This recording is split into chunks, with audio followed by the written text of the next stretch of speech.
오늘 말씀은 사무엘상 9장 전체 말씀인데요. 1절에서 8절까지만 읽도록 하겠습니다. 베냐민 지파의 기스라 이름하는 유력한 사람이 있으니 그는 아벨의 아들이요 스롤의 손자여 베고라스의 증손이요 아비야의 현손이며 베냐민 사람이더라. 기스에게 아들이 있으니 그의 이름은 사울이요 준수한 소년이라. 이스라엘 자손 중에 그보다 더 준수한 자가 없고 키는 모든 백성보다 어깨 위만큼 더 컸더라. 사울의 아버지 기스가 암나기들을 잃고 그의 아들 사울에게 이르되 너는 일어나 한 사환을 데리고 가서 암나기들을 찾으라 하매 그가 에브라임 산지와 살리사 땅으로 두루 다녀 보았으나 찾지 못하고 사알림 땅으로 두루 다녀 보았으나 그곳에는 없었고 베냐민 사람의 땅으로 두루 다녀 보았으나 찾지 못하니라. 그들 숲 땅에 이른 때에 사울이 함께 가던 사환에게 이르되 돌아가자. 내 아버지께서 암나기 생각은 고사하고 우리를 위하여 걱정하실까 두려워하노라 하니 그가 대답하되 보소서 이 성읍에 하나님의 사람이 있는데 존경을 받는 사람이라. 그가 말하는 것은 반드시 다 응하나니 그리로 가사이다. 그가 혹 우리가 갈 길을 가르쳐 줄까 하나이다 하는지라. 사울이 그의 사원에게 이르되 우리가 가면 그 사람에게 무엇을 드리겠느냐. 우리 주머니에 먹을 것이 다 하였으니 하나님의 사람에게 드릴 애물이 없도다. 무엇이 있느냐 하니 사원이 사울에게 다시 대답하여 이르되 보소서 내 손에 은 한 세겔의 4분의 1이 있으니 하나님의 사람에게 드려 우리 길을 가르쳐 달라 하겠나이다 하더라. 아멘. 아침 묵상을 들으신 우리 모든 성도님들에게 하나님의 은혜가 있기를 간절히 소망합니다. 오늘 본문 9장은 사무엘과 사울이 만나고 사울이 왕으로서 기름 부음 받는 사건을 담고 있습니다. 하나님은 12지파 중에서 베냐민 지파의 사람 사울을 왕으로 선택하셨습니다. 여러 지파들이 있는데 왜 하필 베냐민 지파였을까요? 사사기를 보면 베냐민 지파는 나머지 11지파와 전쟁을 했었습니다. 이 전쟁을 통해서 베냐민 지파는요 거의 멸절을 당할 뻔했었습니다. 하나님의 그 자비하심이 없었다면 베냐민 지파는요 완전 사라졌을 겁니다. 그래서 이때 당시 베냐민 지파는 매우 작은 지파였었습니다. 만약 그 당시 큰 지파인 유다 지파 또는 이 에브라임 지파에서 이스라엘의 첫 왕이 나왔다면 어떻게 되었을까요? 유다 지파는요 후에 남유다를 대표하는 지파죠. 그리고 에브라임 지파는 어떤 지파입니까? 북이스라엘을 대표하는 지파입니다. 그래서 북이스라엘을요 성경에서는요 또 에브라임이라고도 부릅니다. 그 정도로 큰 지파였다는 것이죠. 그 당시 이 두 지파가 매우 크고 힘 있는 지파였던 겁니다. 이 두 지파 중에서 첫 왕이 나왔다면 둘 중에서 첫 왕이 나왔다면 유다나 에브라임은요 우리 지파가 강해서 우리 지파가 잘나서 그런 거야. 우리가 이스라엘의 왕을 만들었고 왕을 세운 거야 라고 생각하게 되었을 겁니다.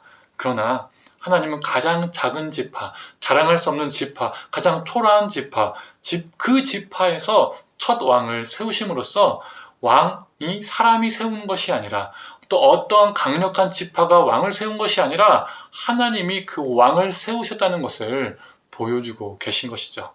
또 오늘 본문을 보면 사울의 아버지 기스는 암나기를 잃어버렸습니다. 기스는 사울에게 그 암나기들을 찾아오라고 하죠. 그리고 사울은 아버지 말에 순종해서 그 암나기들을 찾으러 갑니다. 그래서 사울은 순종의 사람이었기 때문에 책임감이 강한 사람이었기 때문에 왕이 되었다. 순종의 사람이 되어야 크게 쓰임받는다라는 메시지가 나오기도 합니다. 또 사무엘상 15장을 보면 사울이 처음에는 자신을 작은 자라고 여겼었습니다. 그래서 겸손한 자가 되어야 하나님께 쓰임받는다라는 메시지가 나옵니다. 그런데 오늘 본문을 보면요. 왜 사울이 후에 타락할 수밖에 없었는지를 암시해줍니다. 보여줍니다. 하나님 없는 순종, 하나님 없는 책임감, 하나님 없는 겸손은요. 금방 타락하고 사라질 수밖에 없음을 오늘 본문은 보여주고 있습니다. 사울은 인간적으로 책임이 강하고 자식으로서 아버지 말씀에 순종도 잘하고 작은 지파가 매우 작기 때문에 현실적으로 자신이 작은 존재임을 알고 있었습니다. 하지만 그는 영적으로는 둔감한 사람이었습니다. 왜 그럴까요? 사환도 아는 이스라엘의 최고 지도자인 사무엘을 사울은 모릅니다. 낙을 찾다가 도저히 못 찾으니까 돌아가자는 사울의 말에 이 사환이 하나님의 사람, 존경받는 사람이 있는데 그에게 찾아가자고 합니다. 그래서 그 당대 최고 영적 지도자인 사무엘을 찾아갔는데 사울은요 사무엘이 자기 앞에 있는데도요 그게 사무엘인지 모릅니다. 18절의 말씀입니다. 사울이 성문한 사무엘에게 나아가 이르되 선견자의 집이 어디인지 청하건대 내게 가르치소서 하니. 지금 사무엘이 바로 앞에 있는데 선견자가 어디 있는지, 그 사무엘이 어디 있는지 나한테 알려주시오라고 지금 말하고 있는 겁니다. 이스라엘의 최고 지도자 사무엘을 알아보지 못했다는 겁니다. 이 대목에서 사울은 사무엘이 주최한 미스바의 회개 운동, 온 이스라엘이 모인 그 회개 운동에 참석하지 않았다는 것을 알 수가 있습니다. 미스바에 갔다면 사환이 이 성읍에 하나님의 사람, 존경받는 사람이 있다라고 말했을 때 사울은요, 그가 사무엘인지 바로 깨달았을 겁니다. 그런데 그가 누군지 모른다는 겁니다. 사환이 말하는 사람이 누구인지도 몰랐고 또 사무엘이 자기 앞에 있는데도 누구인지 몰랐다는 것은 그가 얼마나 신앙적으로 무디고 하나님에 관하여 관심이 없었다는 것을 보여주는 거죠. 즉 하나님 없는 책임감, 하나님 없는 사람에 대한 순종, 하나님 없는 겸손은요 쉽게 변질됩니다. 타락합니다. 순간 높은 자리에 오르니까, 그 왕의 자리에 오르니까 보잘것없는 자기를 하나님이 세우셨다는 것을 망각하게 된 것이죠. 책임감, 순종, 겸손 다 좋은 것이지만 하나님이 그 안에 계시지 않으면 책임감은요 독재가 됩니다. 순종은요 불순종이 되고요, 겸손은 교만이 됩니다. 사랑하는 성도님들, 우리의 순종과 겸손이 하나님을 향하고 우리의 책임감도 하나님을 향하기를 간절히 소망합니다. 그래서 우리가 어느 자리에 있든 무엇을 하든 하나님 안에서 순종의 삶, 겸손의 삶, 책임의 삶을 살기를 간절히 소망합니다. 오늘도 하나님 안에서 책임 있게 순종하며 겸손하며 살아가는 저와 우리 성도님 되기를 간절히 축원합니다. 함께 기도하겠습니다.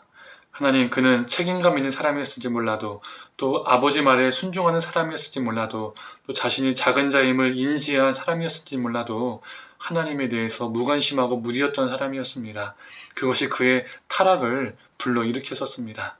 하나님, 우리가 아무리 좋은 것들도 하나님이 없으면 변절되고 타락한다는 것을 기억하게 하여 주시옵소서. 우리의 겸손과 우리의 책임감과 우리의 순종이 하나님 안에서 이루어지고 그것이 하나님 안에서 빛을 발할 수 있도록 주님 함께하여 주시옵소서. 모든 걸 감사드리며 사랑에 많으신 예수님의 이름으로 기도드립니다. 아멘.